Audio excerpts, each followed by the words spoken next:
Kondisi anak-anak yang menjadi korban juga sangat memprihatinkan lantaran sebagian balita tidak berpakaian, hanya memakai popok, tangan dan kaki diikat hingga mengalami luka.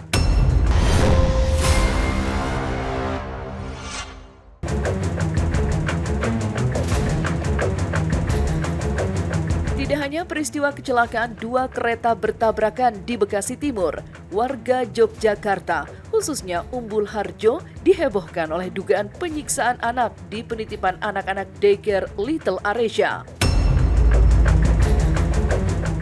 Dalam penggerbekan oleh Polresta Yogyakarta pada 24 April lalu, ditemukan 103 anak terdaftar dengan 53 anak diduga menjadi korban kekerasan fisik.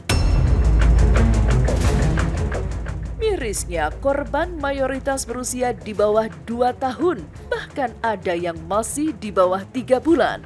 Kondisi anak-anak yang menjadi korban juga sangat memprihatinkan, lantaran sebagian balita tidak berpakaian, hanya memakai popok, tangan dan kaki diikat hingga mengalami luka.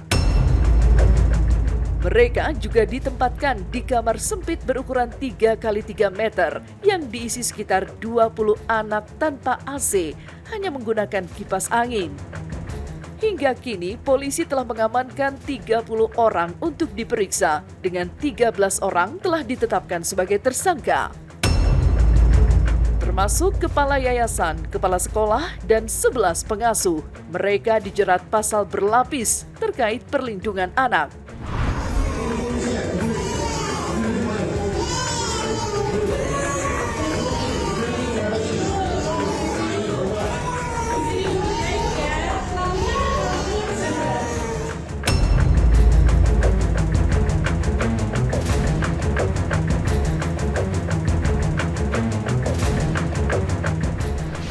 Tersangka sampai hari ini masih 13 orang.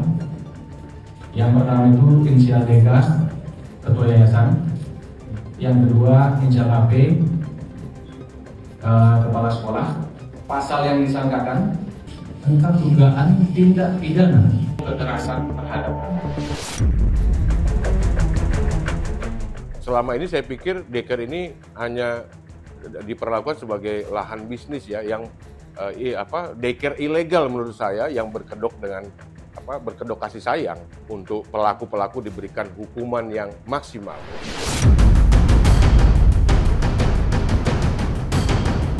Orang tua para korban termasuk Ibu Hairunisa yang anaknya bernama Koito berusia 1,5 tahun dititipkan di daycare Little Aresya eksklusif kepada tim silet, mengaku sudah curiga semenjak anaknya mengalami luka melepuh, batuk dan muntah usai dititipkan. Kecurigaan memuncak saat ia hendak menjemput anaknya dan mendapati daycare sedang digerebek polisi. Perilaku anaknya pun kini berubah drastis, menjadi pendiam, penakut, dan sering mengigau saat tidur, hingga harus dibawa ke psikolog. Orang tua lainnya juga menyoroti tidak adanya akses CCTV, serta aturan penjemputan yang mencurigakan. Suara tuntutan hukuman seberat-beratnya terhadap para pelaku pun berkumandang dari para orang tua korban, dan juga memantik kemarahan publik, termasuk para selebritis tanah air. Kami melihat sendiri, anak kami diikat, anak kami telanjang. Anak kami, Pak, sudah 3 kali opnam masuk di rumah sakit, Pak. Jadi tolong, Pak, ini kami dari semua wali publik sepakat untuk mengawal ini. Tolong berikan sanksi yang seberat-beratnya.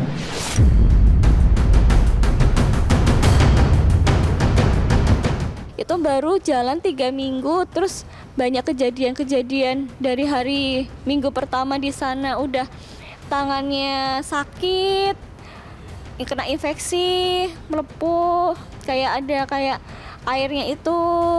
Terus minggu kedua itu dia pilek, minggu ketiga dia pilek sampai batuk dan sampai muntah-muntah.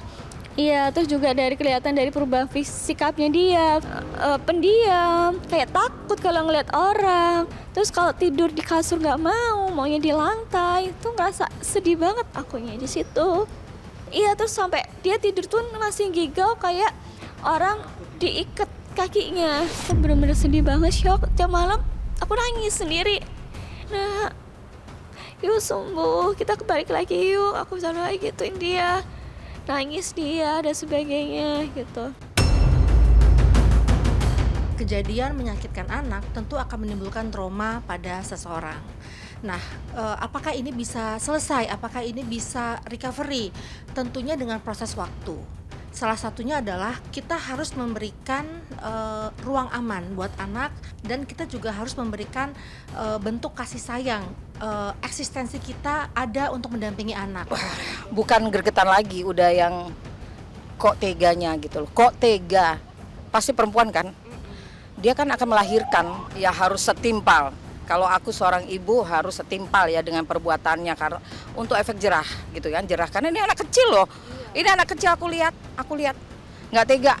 Kok bisanya, terus ibunya yang korban tuh gimana gitu loh. Sebagai seorang ibu ya, miris melihatnya gitu, kok tega banget gitu loh. Dan itu kan kalau nggak salah nggak satu orang ya, kan ada beberapa orang gitu. Kok bisa seperti itu? Jadi ya ini harus ditindak lebih tegas ya, ditindak lebih tegas. Kok bisa sih orang sejahat itu gitu loh. Itu kan penitipan anak, jadi percaya sama mereka tapi malah diperlakukan tidak manusiawi gitu loh. Itu sih parah banget sih, keterlaluan gitu.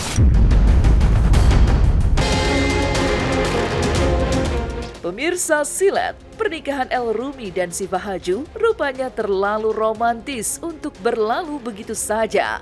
Karena meski pestanya telah usai, tapi momen akad hingga pesta resepsi El dan Siva Haju masih menggulirkan heboh dan perbincangan panas di kalangan publik. Terutama momen dansa pertama El dan Siva setelah resmi menjadi suami istri baru.